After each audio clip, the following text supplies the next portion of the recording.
The War of 1812 was the nation's second war. It's not like Great Britain was actually keeping score. At the time, James Madison was running for his presidency. Despite some resistance, he won easily.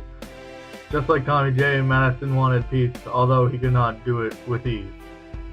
He passed the Non-Intercourse Act to forbade trade, and that's a fact. Unfortunately, war was inevitable. The War Hawk support of the war was really incredible. William Henry Harrison was the governor of Indiana. He proved the British were giving the natives handouts. When the war began, Canada was the target. It's a pretty large country, it's kinda hard to forget. At first, the war was pretty darn tough, but that's when Oliver Perry decided to get rough. He built a very sturdy fleet, but those darn Brits were still pretty hard to beat. That's when the British wanted some payback, so they decided it's time to strike back. DC was burned to the ground, but thankfully, Baltimore fought the enemies out of town. It was this time Francis Scott Key wrote the Star Spangled Banner. He wrote that poem in a patriotic manner.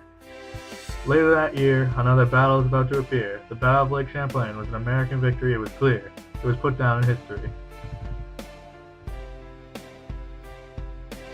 Meanwhile, the Hartford Convention was going down. Excess Gento was making the great Union frown. One of the final battles was for New Orleans. That's when Jackson beat the Europeans. He became a hero for his skills. That's how I end up on my $20 bills. The war came and went with the discussion of the Treaty of Ghent. The world was back to peace when the fire began to cease. The war was finally over and the peace had taken over.